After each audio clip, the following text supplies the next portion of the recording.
Welcome to Metro Talk. I'm Kent Shuffle. Thanks for being with us. Sam Stem from WBGZ is here. Welcome, Sam. Glad to be here, Kent. And Jim Schrader from the Telegraph is alongside as well. Welcome, Jim. Happy New Year, guys. Jim, the Illinois Department of Revenue offered a tax amnesty program for people who were purchasing items online. The Department of Revenue estimates it's losing about $157 million annually to a lack of sales tax that are being paid for online purchases. However, very few people took part in that amnesty program to pay off those taxes. Are you surprised by that fact? Okay, here we go. We have no way to track the amount of purchases that you've made online. It's not reported to Springfield, to the Department of Revenue. So we want you to go back and figure out anything that you purchased in 2010, because that's what we're talking about now, 2010, multiply it by 0.625, which is 6.25% sales tax, and send us a check, and we'd appreciate it. Thank you very much. What do you mean nobody took advantage of that? Nobody was going to take advantage of that. The only way the state of Illinois is going to catch up, or any of the other states impacted by this, which is most of them, is to figure out some way to deal with the merchants online to calculate the taxes, and they're going to have to collect them and send them to the respective states. As it stands right now, if you order something, if you're an Illinois resident and you order something in the state of Illinois, you pay sales taxes on it because it's an Illinois merchant. But most other states, there is no taxes, or there is no sales tax. But to ask people to voluntarily calculate it and send it in, I'm just trying to figure out what the reaction would be in the Department of Revenue if they got this check from Kent Shuffle for $332 going, what do we do with this? Yeah, and They didn't, trust me. they didn't, right? And and why would they even believe that number? You know, if you said I owe you $17.62 in sales tax, well, does that mean that you made, you know, whatever that would work out to, $200 worth of purchases or so, or you really made $5,000 worth of purchases and you're just trying to throw us off the scent of your trail? The only way the states are going to be able to capture the sales tax revenue is to figure out some type of reciprocal agreement across the board or establish a sales tax of some kind nationwide. Isn't that a scary thought? And then apportion it back to the states. But online revenues, online purchases grew again this year. Christmas Day, I think, was a record for the amount of internet sales because of the clearance sales that broke that day. And the only way that sales tax is going to be captured is if all of the merchants are required to collect it at the time of sale and then apportion it back to the states. Sam, are you surprised that the tax amnesty program on the sales tax for online purchases did not generate a lot of money for the state? Well, not at all. And not only for the reasons that Jim mentioned, but I think the average consumer isn't even aware that they're supposed to voluntarily pay this tax. You know, how many times have you bought something online and, you know, one time you'll go on and it'll say, you know, Illinois residents add sales tax.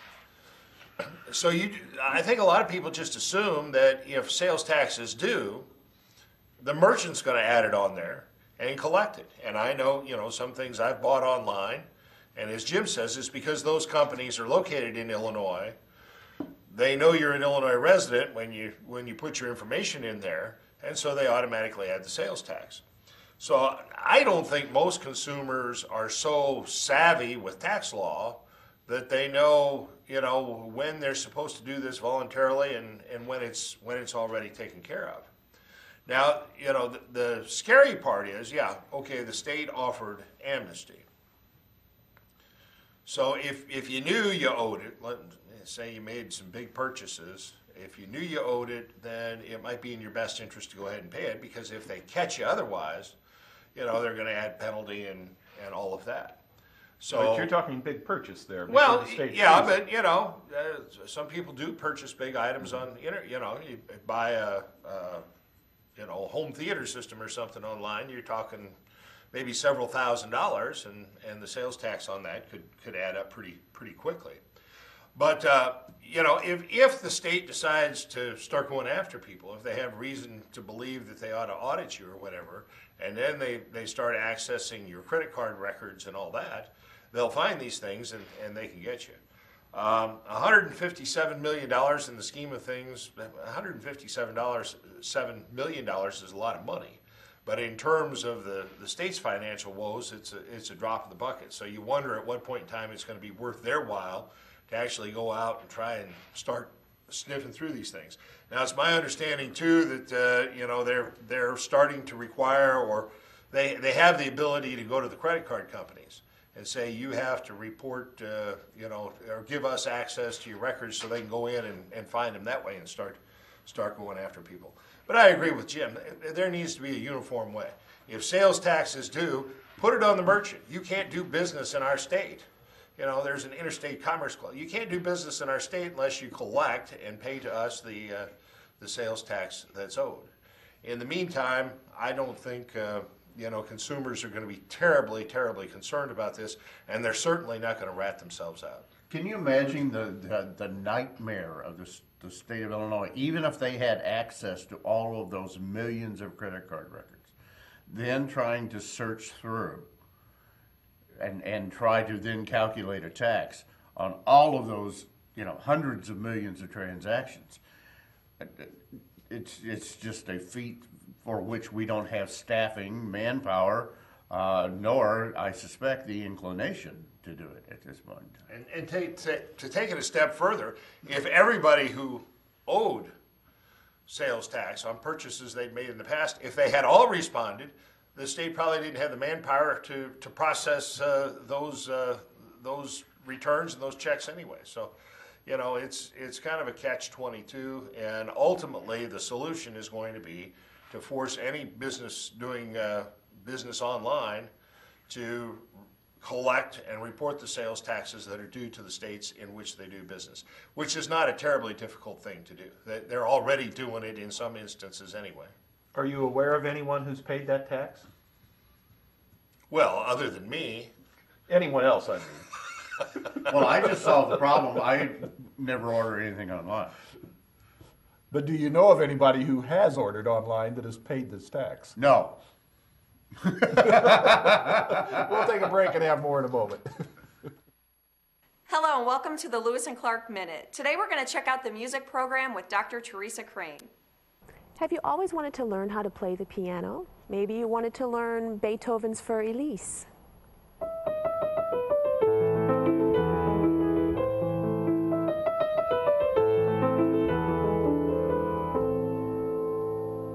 Or maybe you like a more popular style like Jim Brickman.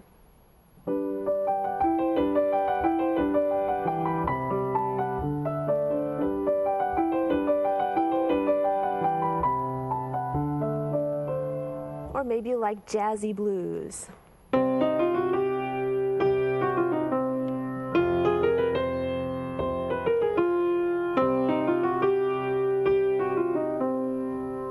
You can learn all this and more right here at Lewis and Clark Community College.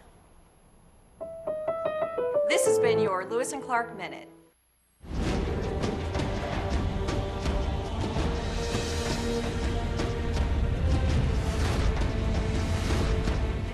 When you open a book, you can explore new lands, make new friends, and discover new adventures.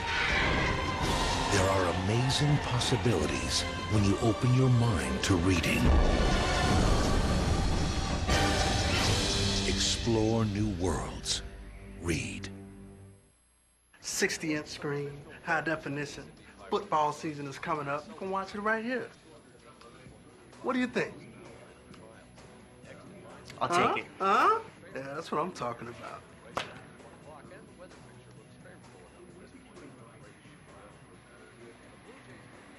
You're right. I don't need it.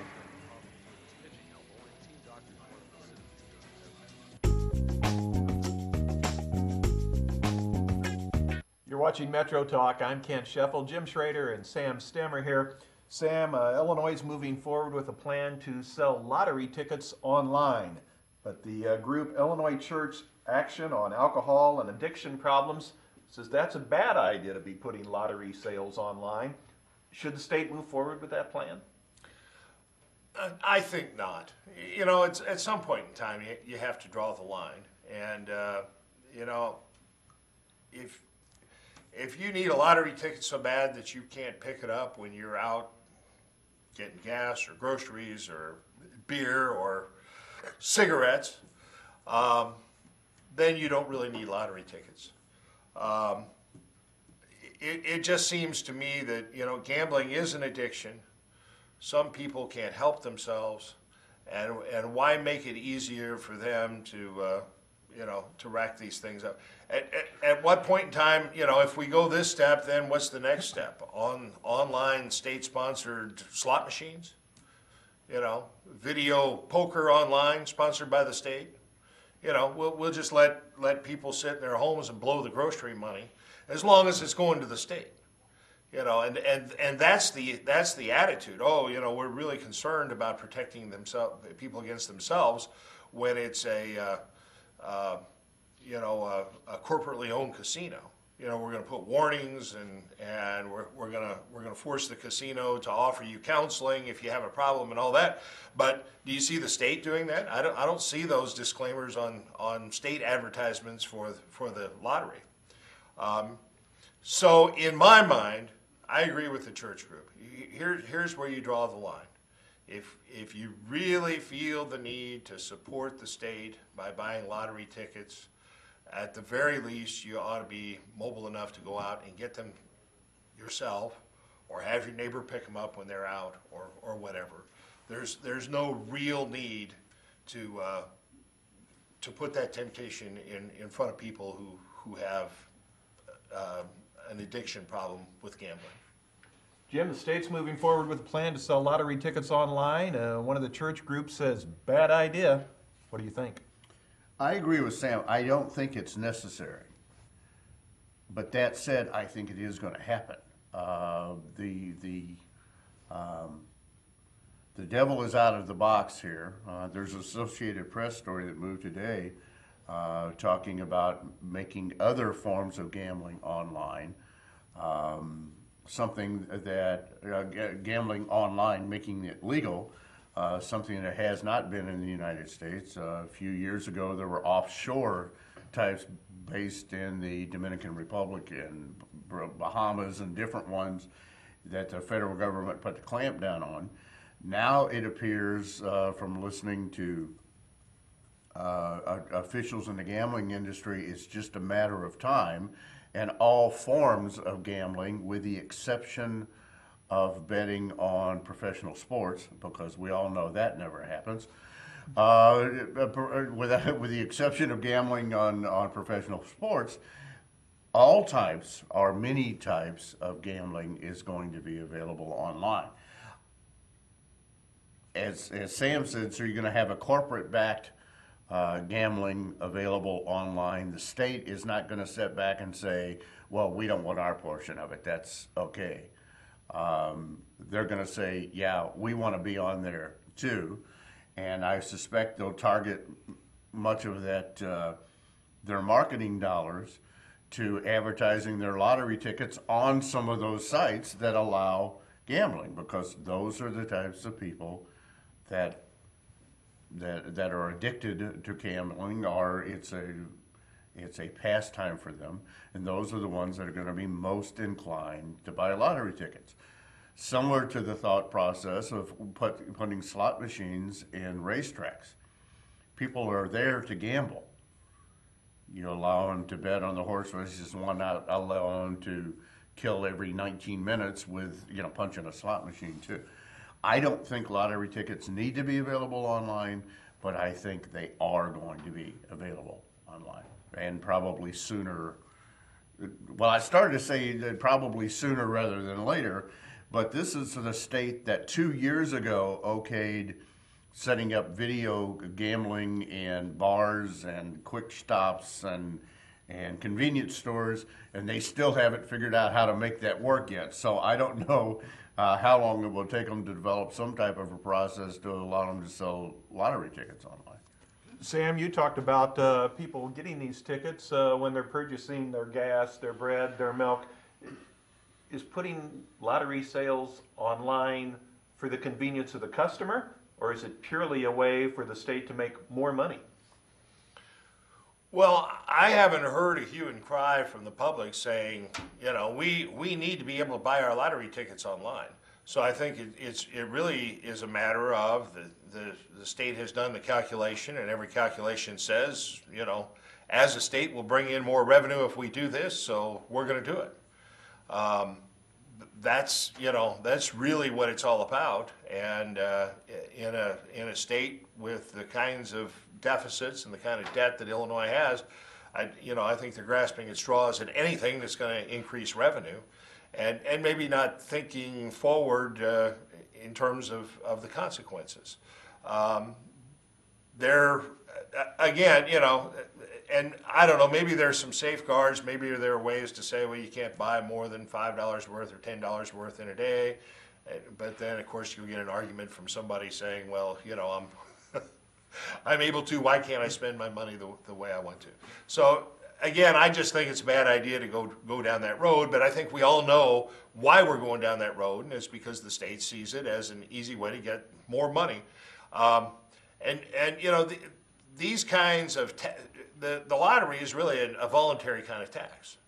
Nobody has to buy lottery tickets, but unfortunately, some of the people that buy them the most are the ones probably least likely to be able to afford to do it. So it's a very insidious type of tax in that that money's coming from people who many times are desperate or have some kind of a gambling addiction. And to make it even easier for them to get further in the hole, I think, is just silly. Well, I'll comment on why I think they're doing it, because it certainly impacted the sales of quick stores, convenience shops, and newspapers and candy and sodas and ice cream and all that other stuff is to pay at the pump. Not as many people go inside to a convenience store now because you have to pay at the pump. You have to prepay. When you paid inside, you paid the little teller inside. That's when you went in and you bought your coffee and your newspaper and your lottery tickets and your cigarettes. Well, now you don't have to. You're required to prepay. So I think they're looking at it as all of those people that stand outside and pump their gas and never go in a convenience store, we get to recoup some of those sales. We need to take another break. We'll have more Metro Talk right after this. Hello and welcome to the Lewis and Clark Minute. Today we're going to check out the radio broadcasting program in WLCA with Mike Lemons. Have you ever listened to your favorite radio station or your favorite disc jockey and say, I could do that? Or maybe you're the type of person who says, I could never do something like that. Well, with the help of first-year Mass Comm student John, we're going to show you just how easy it is. Each voice intro starts with talking about the band that just played, and we add a station identifier. Next, you want to offer some information that may be of interest to your audience. And finally, tell the listeners what the next song is, who sings it, followed by another station identifier. John will do one live now. Silver Sun Pickup Substitution on WLCA. The Big Pink released their debut album called A Brief History of Love. The single is off that album. It's The Big Pink with Dominoes. It's on College Radio's Best 89.9. This has been your Lewis and Clark Minute.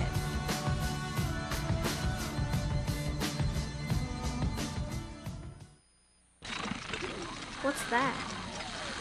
I don't know. Something I kind of made. Ooh, what's it do? What do I do? Well, thanks for asking. I ring my bell and I like to dance. What do I do? Well, thanks for asking. Ow! Yeah, it still needs a little work. Anything's possible. Keep thinking. Get started on your own inventions or just play some games at inventnow.org. Sounds like you could use some Van Gogurt. It's fortified with arts-rich nutrients to improve your math and reading skills. Catch! Van Gogurt, thanks. So what's the deal with your ear?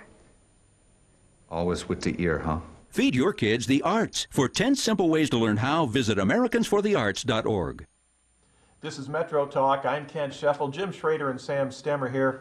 Jim, 214 new laws went into effect in Illinois on January 1st. Bottom line is, were we in a situation where we needed 214 new laws in Illinois this year? Well, I didn't do the exact count, but the vast majority of those laws that went into effect have some fee, penalty, or fine associated with those 214 new laws. These are, many of them are punishments or have some type of punishment or assessment towards them that create revenue for the state of Illinois. That's the vast majority of it. It's rare that anymore that we see legislation that's passed that everybody says, that's a great idea, and it doesn't cost us anything. Most of them have some type of a fee because now you have to do voluntary compliance, but you have to pay into this. Or now if you throw your old computer monitor out in the trash and the trash man picks it up, they're going to assess you a $25 fine because the trash man can't pick it up. You have to take it and recycle it somewhere. Or there's all kinds of these laws that passed, but the vast majority of them are not revenue neutral. They are revenue sources for the state of Illinois. So that doesn't surprise me. We go through it every January. Most of the laws that go into effect have some type of dollar amount attached to them. This is just more of the same. Much of it, I think, is probably feel-good legislation. Some of it is probably good legislation. For example, backseat passengers now are required to wear seatbelts. Now, some people are saying, I don't like to wear my seatbelt in my front seat. You shouldn't have to make me wear it in the back seat. But it does save lives. But if you don't buckle your seatbelt in the back seat, guess what? You will get a ticket, and it is a moving violation. Sam, 214 new laws in Illinois that went into effect on January 1. Did we need 214 new laws? No, we managed to get through last year without those 214 laws, and I suspect we could have gotten through the coming year without any of them having been enacted. Probably a handful of them are probably pretty good laws, and perhaps some of them actually necessary. Legislators at every level, I think, have a mindset that, hey, you know, if we can pass a law to make society better, we've done our job. And what they oftentimes fail to take into account is that, you know, a law is only as good as the enforcement mechanism that goes with it. We already talked in this program about there's a state law that says you're supposed to voluntarily pay sales tax on online purchases, but very few people do. So what kind of a law is that? It's not a very good law, and there's no enforcement mechanism. I'm sure there are a lot of laws that if we got a panel of police chiefs to sit down with us and we said, okay, here are a dozen new laws, you know, how are you guys going to enforce these? They're going to say, well, we can't. We can't enforce the laws that are on the books now. We have to pick and choose. So I don't know how many laws there are in existence in the state of Illinois. Probably hundreds of thousands, tens of thousands, surely.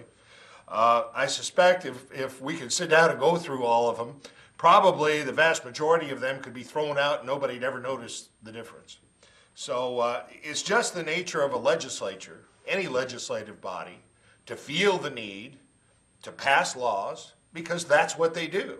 And oh my goodness, you know, if we went through a whole legislative session and didn't pass any laws, then people would think we weren't doing our jobs. So they'll probably pass a couple hundred more new laws this year as well, and the year after and the year after.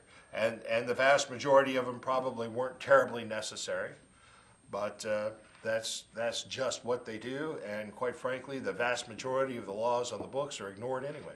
Just think, if we didn't have all these new laws passed, we wouldn't get all of these press releases from the offices of the sponsoring Republican or Democrat representative or senator that said, look what I've done for my constituents back home by drafting this legislation and hard fighting it and pushing it through to save my constituents from themselves.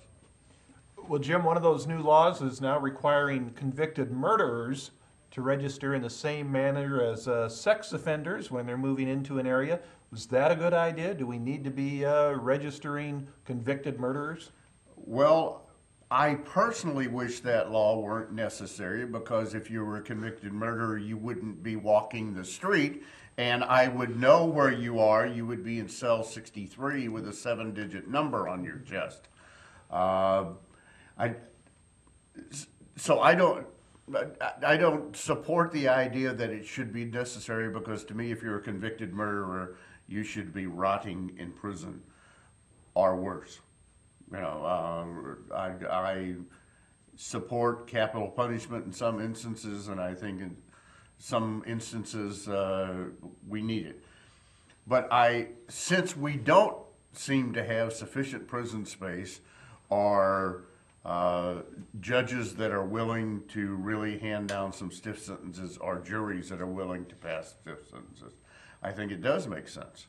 If we were going to require a sexual offender to register and let the community know that they live in their community, I think it certainly makes sense.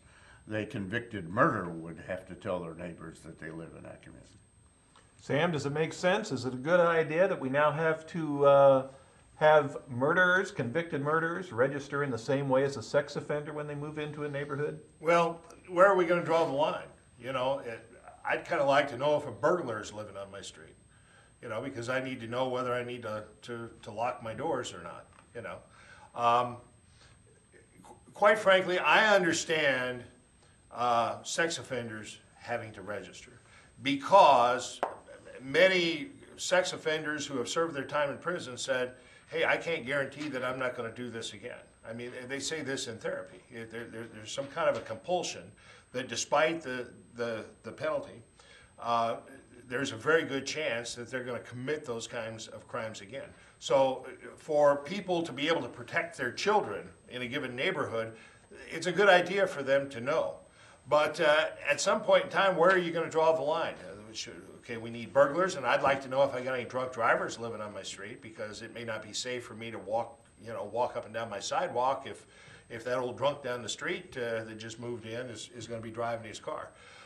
Quite frankly, with murderers, most people who commit murder somebody they know. It's a crime of passion. It's not a random act, and therefore I think it's just a totally unnecessary thing. That's going to do it for this round of Metro Talk. Thanks for being with us. Jim Schrader, the publisher of The Telegraph, has been here, along with Sam Stem, the general manager of WBGZ. I'm Kent Scheffel. We'll see you next time.